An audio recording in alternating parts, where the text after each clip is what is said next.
Reading from Śrīmad-Bhāgavatam, 7th Canto, Chapter 5, Text 23 and 24. Sri Prahlada Uvacha Savanam Kirtanam Vishnu Smaranam Pada Sevanam Archanam Vandanam Dasyam Sakhyam Atma Nivedanam Iti Pumsarpita Vishnu Bhakti Navalakshana Kriyata Bhagavati Adha Tanmanyadhitamuttamam. Translation. Prahlad Maharaj said, hearing and chanting about the transcendental holy name, form, qualities, paraphernalia, and pastimes of Lord Vishnu, remembering them, serving the lotus feet of the Lord, offering the Lord respectful worship with the 16 types of paraphernalia, offering prayers to the Lord, becoming his servant, considering the Lord one's best friend, and surrendering everything unto him. In other words, serving him with body, mind, and words. These 9 processes are accepted as pure devotional service. One who has dedicated his life to the service of Krishna through these 9 methods should be understood to be the most learned person, for he has acquired. Purport by His Divine Grace A.C. Bhaktivedanta Swami Srila Prabhupada Ki Jai. When Prahlad Maharaj was asked by his father to say something from whatever he had learned, he considered that what he had learned from his spiritual master was the best of all teachings, whereas what he had learned about diplomacy from his material teachers, Shanda and Amarka, was useless. Bhakti pareshanubhavo viraktir anyatra cha. This is a symptom of pure devotional service. A pure devotee is interested only in devotional service, not in material affairs. To execute devotional service, one should always engage in hearing and chanting about Krishna or Lord Vishnu. The process of temple worship is called Archana. How to perform Archana will be explained herein. One should have complete faith in the words of Krishna, who says that he is the great well-wishing friend of everyone, Suradam Sarva Bhutana. A devotee considers Krishna the only friend. This is called Sakhyam. Pumsarpita Vishnu. The word Pumsa means by all living entities. There is no distinctions permitting only a man or only a Brahmana to offer devotional service to the Lord. Everyone can do so, as confirmed in Bhagavad Gita. Striyo Vaishyas Tata Shudras Tepi Yanti Param Gatim. Although women, Vaishnava, Vaishya, and Shudra are considered less intelligent, they also can become devotees and return home back to Godhead.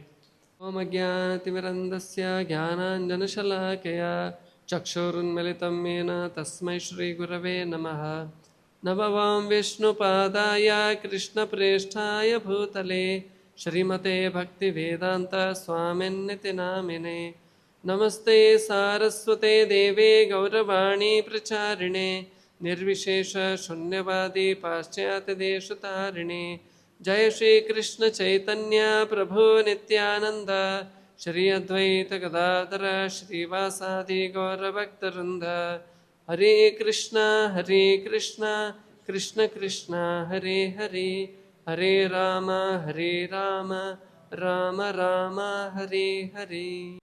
So here in these chapters we can see that earlier how Hiranyaksha is being killed by the Lord in the Varaha form.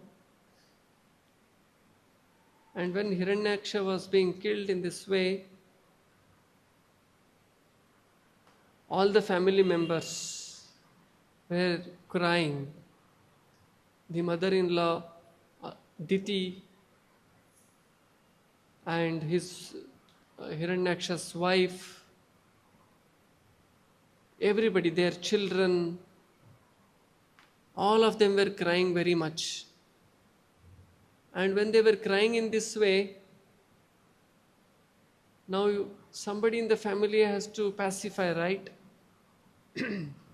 We can see this. Somebody has passed away means there will be somebody, generally the eldest one among them or head of the family.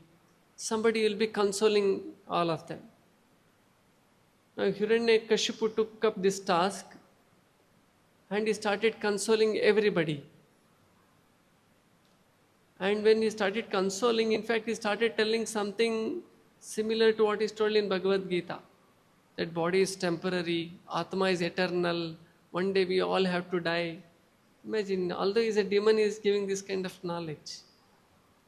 In fact, Hiranyakashipu started telling one story of a person called Suyagna who was a king. And this king was very powerful, very valiant. And unfortunately, in one of the war, he dies. And when he dies, his body was brought. All the family members here, wives, everybody starts crying. And they were continuously crying so much that their sound, it is told, heard in Yamaloka. And when they were crying in this way, when the time came for cremation, they didn't leave the body only. They were so much attached to the king that they were embracing the body and they were still crying, beating their chest, all that was happening. Despite the time has happened for cremation, they have not left the body. Maharaj becomes very concerned. And Maharaj becomes concerned and he takes pity upon these people. He takes the form of a small boy and comes to this place where Suyagna's wife, they were all crying. And he tries to console them with good words, telling about one day the body has to perish and Atma goes to another body based upon its previous karma. So there is no point in lamenting for a body which is like a dress to the Atma. When he was consoling in this way, and when they see that such a small boy is giving such a nice knowledge to them, they are all very much astonished. And now all these people come to their own senses that such a small boy can give such a nice wisdom. So in this way they all leave that arena. In fact, Yamaraj, what he says is, "O lamenters, you are all fools. The person named Suyagna, for whom you lament, is still lying before you and has not gone anywhere. Then what is the cause for your lamentation? Previously he heard you and replied to you, but now not finding him, you are lamenting. This is contradictory behavior, for you have never actually seen the person within the body who heard you and replied. There is no need for your lamentation for the body. You have always seen is lying here." So a wonderful knowledge this Yamaraj, the small boy, is telling. Why you are lamenting? All the time you thought he is this body, and body is lying here, and the person within the body who always responded to you, you never saw him, and he has gone away. Why you are lamenting for somebody who has you never seen? The person whom you are attached to and whom you are thinking is a person is lying in front of you only. So what is the cause of lamentation? So in this a wonderful counseling he will do. Further, Yamaraj wonderfully he says, we are all made up of these 5 elements. Panchabhuta, it will always exist. Even after the death, it will merge into the body, merge into the earth. So why you have to lament? And further he gives one more example of one bird called as Kulinga. There was one hunter and this hunter was very merciless. He would put something to allure all the birds, some grains or something. Birds would come and eat. He would put his nest, catch all of them and eat all of them. So cruel he was. One day when he had put a net, there were 2 Kulinga birds, husband and wife. Only the wife get caught into the nest, and the husband Kulinga, not able to save this wife Kulinga, he starts lamenting. My dear Lord, what have you done? No providence. She is my better half. Why, without half of the body, how can I live? So starts lamenting. And eventually the hunter who had caught this wife Kulinga bird in a net, he even had an arrow and he kills the husband Kulinga bird as well. So the children who were there for them, they all become father and motherless. But the birds, they grow and they lead their own life. So Hiranyakashipu says, according to their providence, whatever kind of life they are supposed to lead, they will anyway lead. Why you have to lament? So in this way, he consoles all of them. Finally, having understood whatever Hiranyakashipu has told, all the family members become pacified and they go on doing their nitya karmas. But Hiranyakashipu is internally not pacified. Externally is pacifying everybody. He's telling them cool down. But himself inside he is boiling. Many times it happens, no? Many a time people show up as some personality, but inside, it will be different personality. So Hiranyakashipu was like that. So now Hiranyakashipu wanted to take revenge on Lord Vishnu. And before you take a revenge, you require lot of strength. So what did Hiranyakashipu do? He goes to a forest and he performs severest of the severe tapasya. In fact, he does such a severe tapasya that not even any other rishis have done. Even Bhrigu Rishi has not done. Bhrigu is known for his tapasya. But he has not done such a tapasya. So by such a severe tapasya, what was his aim? His aim is to become immortal. His aim is to avenge the death of his brother. And in that way rule over the whole world. In fact, his aim was to become Brahma, the topmost position in the whole universe. So then he goes to the forest, he starts meditating. He meditates for very, very, very long years, 100 celestial years. One celestial year means a small maths for all of you. One celestial year, one day of that celestial year is equal to 1 year of hours. So then you calculate what should be there 1 year then. 365 days of celestial years. How much it comes to? Like that 100 years he does. So the tapas was so severe that the ants have eaten off his gross body. All the bones, muscles, blood, everything is taken away. He's only, the Jada Sharira is gone, only Sthula Sharira, Sukshma Sharira is there. And there is an anthill built around his body. And because of his severe tapasya, the fire is emanating in the space. And it is heating up the Swargaloka and other lokas. Like global warming you call, no? First global warming was started by Hiranyakashipu, by tapasya. So due to this global, it is a universal, this is only global warming, that was universal warming. So due to that universal warming, all the devatas started feeling very hot and very uneasy and scorching heat. Then they understood this is because of the tapasya done by the Brahma. They approach Brahma. Done by Hiranyakashipu. Say they approach Brahma. So then they tell Brahma that if you don't stop this Hiranyakashipu is actually doing tapasya to take your post. So he becomes successful, then your own position will be in trouble. And he is creating so much trouble for all the devatas as well. So my dear Lord, please take care. So then Brahma becomes very concerned. Since he has done tapasya on Brahma, he is also obliged to go there and bless him.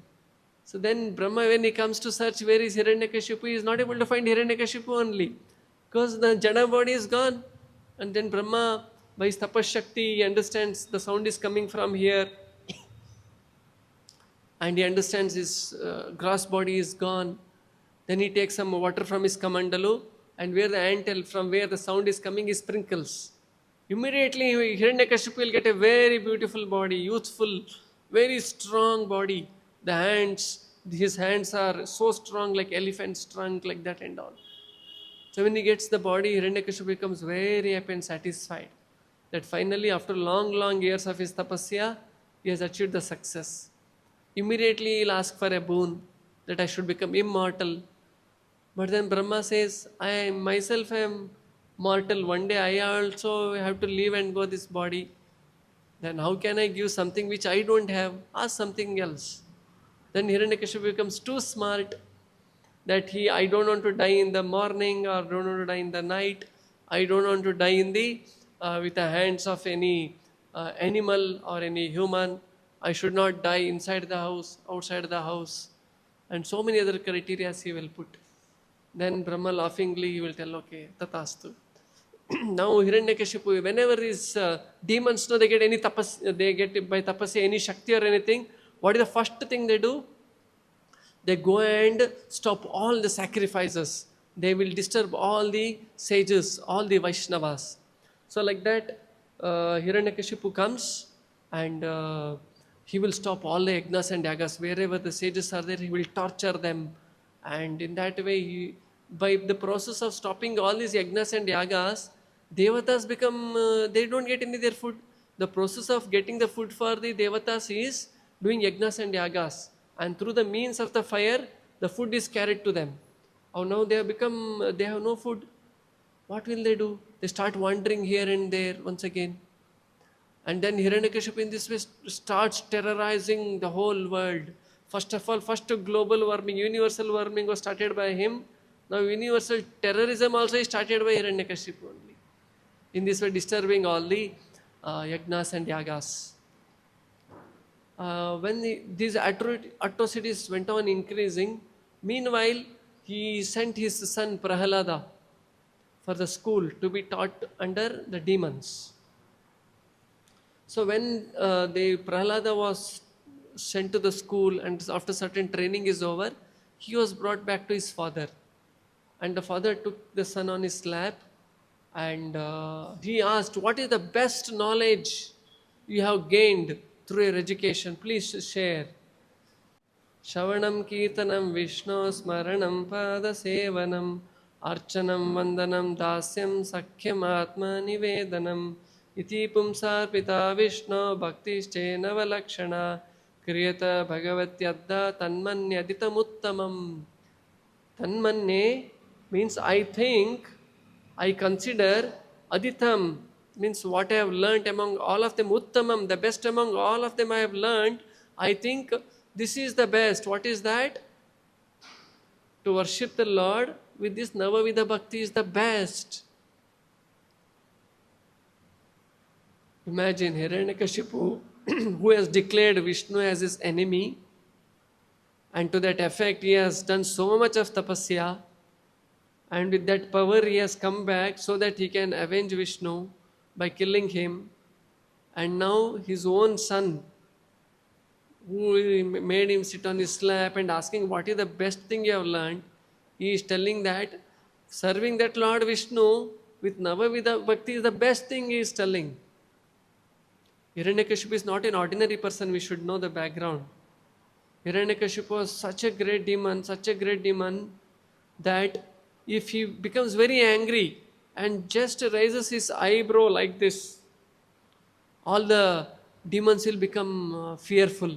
They will run away from their place. Varuna would act under the direction of Hiranyakashipu to give sumptuous water. Indra would act under his guidance. Surya would act under his guidance. So powerful he had become. And imagine this Prahlad, a small boy. And he is telling to, he knows very well that my father is enemy of Vishnu. He has taken Vishnu as his enemy. He knows very well. But still, see how fearless he has become, Prahlad, because he has engaged himself in the Navavida Bhakti. So this is one of the essence we can learn from the life of Prahlad Maharaj. That just by engaging in 9 devotional service of Lord Krishna, we can be protected by Lord Krishna. We can become fearless. We can please the Krishna to utmost degree. In fact, if you see the way in which the Iskcon is designed, the very way the Prabhupada has designed this Iskcon, we are automatically engaged in this Navavida Bhakti. Starting with Shravanam, which is already happening now. Kirtanam, before that you already Kirtana. And after the class also, if you go and share this with some more people, that also becomes Kirtana. Shravanam, Kirtana, Vishnu, Smaranam. And once your Shravanam Kirtan is nice, automatically remember. And eventually progressing in your Krishna consciousness, Archanam, Vandanam, Dasyam, all this will happen. Correct?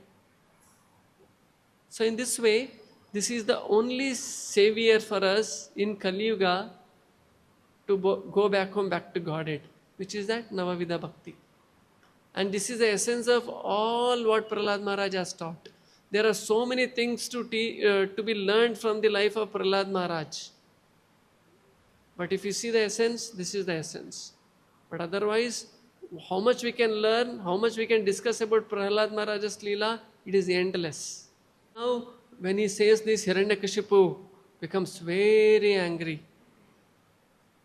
He becomes very angry, and immediately he senses that some enemies have sneaked into our school and spoiled the mind of my child. Immediately he will call his teacher Shanda and Amarka, who are the children of his actual guru Shukracharya, and he will tell, what is this nonsense you people have taught?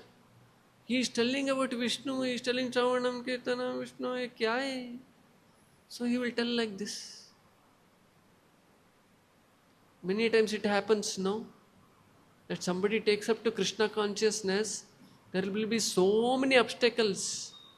Many people will tell, oh, don't send your son to Iskcon. He will become Hare Krishna. He will become a different person altogether. He will not listen to you. Many obstacles he will get, correct? In fact, there are many nations where you cannot freely go on through the streets chanting Hare Krishna. If you do that, you will be arrested. In fact, devotees have struggled a lot to preach Krishna consciousness. The present Russia, earlier it was a USSR, a communist nation. There, although many Russians were interested in Krishna consciousness, and from different parts of the world, devotees would go there and they would distribute Bhagavad Gita. But since it is a communist nation, you cannot openly give books to them. What devotees would do? In the pretext of distributing newspapers, in between they would keep these Bhagavad Gitas and distribute to people. Sometimes top they would print as something else, and inside Bhagavad Gita used to be there.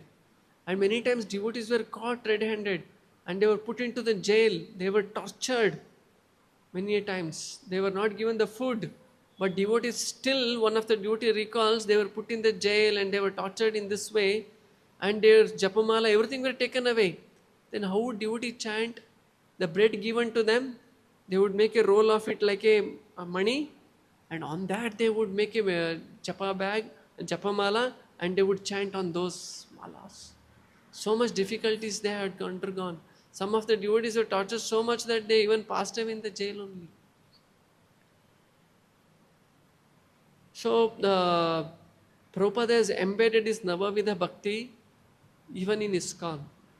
So if we can strongly stick on to the process that is recommended by Srila Prabhupada, practice Krishna consciousness very nicely, we will also become as strong as Prahlad Maharaj. Of course, Prahlad Maharaj is very ideal, very strong. At least for Hiranyakashipu, so much strength is required. So whomever the Hiranyakashipu, whatever we may face in your life, whatever strength is required, Krishna will supply us. So we should, many obstacles, although we may face in our Krishna consciousness, we should have full faith in Krishna, Krishna's protection, and we should go on with our practicing Krishna consciousness. Then Krishna will give all the protection required, all the strength required for us to practice Krishna consciousness. So this is one more important lesson we can learn from the Lord. So then Shanda Amarka were called and they were sent, okay, you teach him properly about the values of life and bring him back once again. What are the values of life? They take him back and they will tell, Dharma, Artha, Kama, this is the aim of life. Dharma means first you do your nicely duty. Artha, from that you get prosperity. And then what you have to do? Full sense gratification you should do. This is the aim of life that teach him. Although they were teaching all these things to him in the school, Prahlad Maharaj, when teachers were not there, he had started a school in the school, his own school in the school. And then what he used to do, he used to teach all the children of the demons about Krishna consciousness. He should tell to them that unless one smears upon their bodies the dust of the lotus feet of a Vaishnava, completely freed from material contamination, persons very much inclined towards materialistic life cannot be attached to the lotus feet of the Lord, who is glorified by his uncommon activities. Only by becoming Krishna conscious and taking shelter at the lotus feet of the Lord. In this way can one be freed from material contamination. So like this way, many teachings Prahlad Maharaj used to give to all of them. So now being taught in this way to all the boys, somehow, but in front of teacher, whatever they would say, he would yes, he would tell. And then the teachers thought that now Prahlada is changed. He has learnt everything. So this is a time for us to take him back to his master. So they take Prahlada to Hiranyakashipu, and Hiranyakashipu now takes once again his son on his lap, and he will ask, among all the things what you have learned, what is the best thing, please share with me, I learned from your teachers. Once again Prahlad Maharaj says, my dear Lord, he says, Asuravarya, he will not tell my dear Lord, Asuravarya, the best of the demons. I think focusing our mind upon Lord Vishnu always is the best thing I have learned in the school. This time Hiranyakashipu becomes so angry, his eyes becomes very red, and he literally picks his son and throws him away. Like sometimes you take something and you throw away, no, you don't want something. You throw away Prahlad Maharaj in anger. And then you will catch him very tightly once again. Tell me where you have learnt this. And you are telling so much about Lord, you have to think about him, where is it? Show me, where is he? Then Prahlad Maharaj says, he is there in my heart, he is there in your heart also. Then he asks, he is there in that pillar? Yeah, he is there in that pillar. Then Hiranyakashipu goes, takes his gada and hits the pillar. Narasimhadeva appears from there, roaring like a lion. And this Hiranyakashipu becomes very amused that who is this new type of a creature I have never seen. His face is like a lion and human body. And finally understands it is Lord Vishnu only has come in the disguise like this. So Lord Narasimha came in the form of he came in from the pillar to make the words of his devotee true. Prahlad Maharaj told, my Lord is there everywhere, even is there in the pillar. So Lord is so faithful to his devotees that for the sake of his devotee, he is ready to come even from the pillar. And in order to keep the promise of his one more devotee, Brahma, he appeared as half lion and half man. And he kept all the criteria intact, what Brahma had given as a boon. What are the criteria? When he was killing Hiranyakashipu, it was neither day, it was neither night, it was in the Sandhya, in the evening time. And he didn't kill from any weapon. He killed from his nakha, from his own nails. Neither on the earth nor in the sky, on his lap he was kept. So in this way, Lord Narasimha killed. When he killed, in fact, when Lord Narasimha appeared and he was roaring, the whole universe was trembling. Devatas were confused. What is happening? What is this? Such a roaring sound coming. Then they go to Brahma Loka. Then Brahma understands, so this is my Lord Vishnu only. Then they come down. Lord Shiva, everybody has come down. Then finally when Hiranyakashipu has killed, he is being killed by Narasimha, still Narasimha has not become cooled down. Still he is very angry. Then Lord of Devatas actually pray. Kopakalo yugantaste hatoyam asuro kalpaha tatsutam pahya upashrutam bhaktam me bhaktavatsalaha. Shiva is telling, the end of the millennium is the time for your anger. Now during Pralaya you have to become anger. My dear Lord, why you are becoming angry now? Now that this insignificant demon Hiranyakashipu has been killed, oh my Lord, who are naturally affectionate to your devotees, kindly protect his son Prahlad Maharaj, who is standing near as your fully surrendered devotee. So he is praying, my dear Lord, cool down now, protect your devotee. And Indra is also praying now in a different way. And then after Indra's prayer is over, Rushaya Uchuhu, Rushi starts praying. And then Pitaraha Uchu, people from Pitruloka, they are praying. Then Siddhas, they are praying. All these prayers are recorded in Bhagavatam. Since we are running short of time, I am not able to read those prayers. Then Vidyadharas, they start praying. Then Nagas, they start praying. They say, Yena papena ratnani, stri ratnani hritani naha, tadvakshaha patanena smam dattananda namo stute. The inhabitants of Nagaloka said, the most sinful Hiranyakashipu took away all the jewels on our hoods and all our beautiful wives. Now since his chest has been pierced by your nails, you are the source of all pleasure to our wives. Thus we together offer respectful obeisance unto you. So in this way everybody is praying. Then Shri Manavaha Uchuhu, Manu says, then Prajapati, they start praying. Gandharva starts praying. Chanaras, they start praying. Yaksha starts praying. Kim Purusha starts praying. These are all different living entities from different planets. Then Vaitalikas, they start praying. Despite all of them praying also, the Narasimha is not cooled down at all.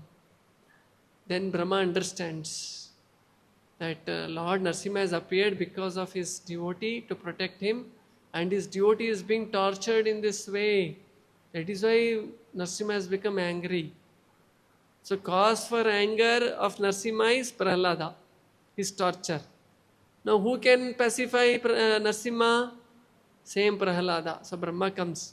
See, all this has happened because of you only. Now only you can go and pacify Lord Narasimha. Then Prahlad Maharaj comes. And then he makes lot of humble prayers. One of the prayer he says that I am born in a demon family. Yet my dear Lord, you have come appeared to protect your devotee. This means to say, one more lesson we can learn from this is, whatever may be one's background, doesn't matter about one's janma or one's any of those things. If somebody surrendered to Lord Vishnu, somebody depends upon Lord Vishnu's protection, follows the instruction of the spiritual master, then Lord will give protection to them. So it doesn't matter what is our background, doesn't matter how intelligent I am, how beautiful I am, how rich I am, none of those things will count. If somebody is dependent upon Lord Narasimha, surrendered unto him, practices Krishna consciousness, Navavida Bhakti, Lord Narasimha will protect them. So this is one of the important thing we can learn. Prahlada is doing. Tasmadaham vigata viklava ishwarasya sarvatmana mahi grinami yatha manisham nicho jaya guna visarga manu pravishta puyetayena hi pumananu varnitena. Therefore, although I was born in a demoniac family, I may without a doubt offer prayers to the Lord with full endeavor, as far as my intelligence allows. Anyone who has been forced by ignorance to enter the material world may be purified of material life if he offers prayers to the Lord and hears the Lord's glories. So in this way, you can read for this 7th canto, chapter 9. There are a lot of prayers of Prahlad Maharaj, wherein he offers prayers to.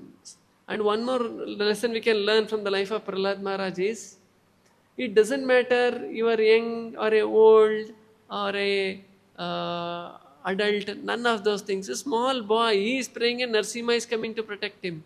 So anybody can pray. In fact, Prahlad Maharaj himself says this bhakti has to be practiced at the young age. Kaumaramacharet pragno dharman bhagavataniha.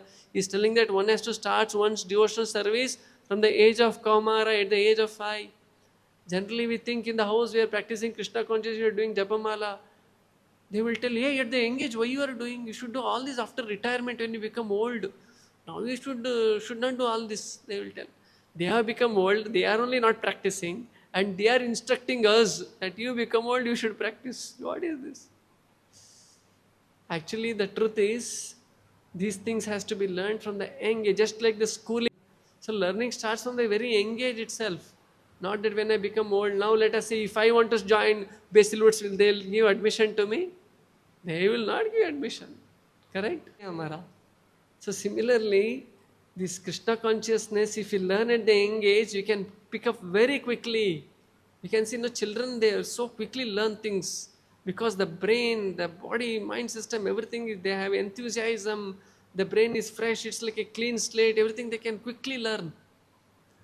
And when you become very old, although you can pick up Krishna consciousness, but it's not very easy. Our old ideas keep overlapping our new ideas. Correct? Although you are dedicated to Krishna, something you want to keep for Bhuta Kola, something you want to keep for this, something you want to do for that. That will be there. But when you learn from the young age, your complete dedication will be there for the Krishna. In the life of Prahlad Maharaj, one more important thing we can learn is to pick up this Krishna consciousness. It is not even necessary that you are born in this world. No. Prahlad Maharaj got Krishna consciousness being in the womb of a mother. So somebody is even in the womb of a mother. If mother hears the message of Bhagavatam, the child will become Krishna consciousness. He will become a Krishna conscious child. So Prahlad Maharaj became a devotee being in the womb of the mother.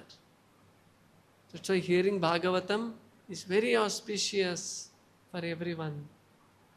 So like this, unlimited lessons can be learned from the life of Prahlad Maharaj. One more thing we can learn is, more trouble you face in your Krishna consciousness, more strong and dependent you have to become on Krishna. What are the troubles Prahlad Maharaj went through? First of all, Hiranyakashipu, when he threw from his lap for the second time, he directly didn't go to kill him or anything. He called all these demons and handed over the son. He should be killed, he told. And they all took fearful weapons. They tried to pierce him. But these weapons couldn't harm Prahlad Maharaj at all. Then they started thinking of many ways to devise many ways to kill Prahlad Maharaj. Now imagine if somebody brings one gun for me like this and goes, stop chanting Hare Krishna. What will you do? Stop. Because he is holding the gun, fully loaded gun. What will you do? Are we strong like Prahlad Maharaj? Hare Krishna, Krishna Krishna, Hare Hare, Hare Ram, Ram Ram, Hare Hare. Will we chant? So we have to become so strong. Imagine somebody triggered the bullet also, like that Prahlad Maharaj was pierced, and second opportunity was given, wherein he was put into the boiling oil. Put into that. Second time at least he will become fearful and he will not stop remembering. No, he became even more strong. He remembered Krishna that time also. Third time he was put into imagine you are put into a small compact room. All venomous snakes are there. Snakes are so fearful. Even if you see on the video also, he'll become fearful, no? So he was put into that place where scorpions are there. All venomous things are there. Still he was being protected by Lord. He was brought out and he was pushed down from the mountain, cliff of a mountain, and to ensure that he will die, some bulldozers were put after him rolling down so that he will die. Despite all these difficulties, Prahlad Maharaj didn't give up remembering Krishna, surrendering him. Similarly, although we are also going through our own difficulties, our own challenges in our own life, because invariably there are Hiranyakashipus around. If not around, inside us also it is there. Within us we have Prahlad also, we have Hiranyakashipu also. So if one Prahlad part of ours want to become strong, Hiranyakashipu within us only will torture that Prahlada. He will tell, why you want to do so much? Why you want to get up early in the morning? Rainy season, so cold and it's raining heavily. Take some more rest now. So Hiranyakashipu is also there, Prahlad is also there. So our duty should be to nourish the Prahlada within us by taking one step at a time, one step at a time, one step at a time to become Krishna consciousness. And other side, we should also kill this Hiranyakashipu. This Hiranyakashipu is created by us only. And how to kill him? He has become strong. We only have empowered him. So the way to deal with this Hiranyakashipu is we have to pray for Lord Narasimha. My dear Lord, due to all the anarthas, my wrong desires, I have created Hiranyakashipu within me. Only you are able to kill. I am totally surrendered to you. Please help me. So when you with full sincerity pray for Lord Krishna, He will help you to nourish your Prahlada within you and to kill Hiranyakashipu. But you have to cooperate also with the Lord. Lord will tell, I will bless you, but you have to cooperate with me. You tell one side you pray for me, and another side you do what you want to do, and you go and empower the Hiranyakashipu. I will deal with Hiranyakashipu within you, but you should not support him once again. One side we pray for Narasimha to take care of Hiranyakashipu, other side we only go and feed this Hiranyakashipu nicely. How will this work? So, what is the meaning of that means? Meaning is, one side we should engage in Krishna consciousness and we should avoid doing sense gratification. One side you do sense gratification and feed this Hiranyakashipu, then go to Krishna. Krishna, please take care of this Hiranyakashipu, please kill him.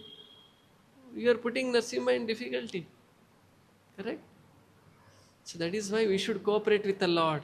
Cooperation by engaging in Navavidha Bhakti, as Prahlad Maharaj has said, and not cooperating with Hiranyakashipu by avoiding sense gratification. So in this way, when we strongly practice Krishna consciousness, we will be able to become, we can make Prahlada within us very strong and become the Hiranyakashipu. Then all other external Hiranyakashipus can't do anything. Once Prahlada within you is becoming strong and the Hiranyakashipu within you is almost dead, we become as good as Prahlad Maharaj. And then we get the same protection as we got from Narasimhadeva. So these are the wonderful teachings we can learn from the life of Prahlad. Prahlad Narasimhadeva ki jai. Conclude here. Tantra Śrīmad-Bhāgavatam ki jai. Srila Prabhupada ki jai.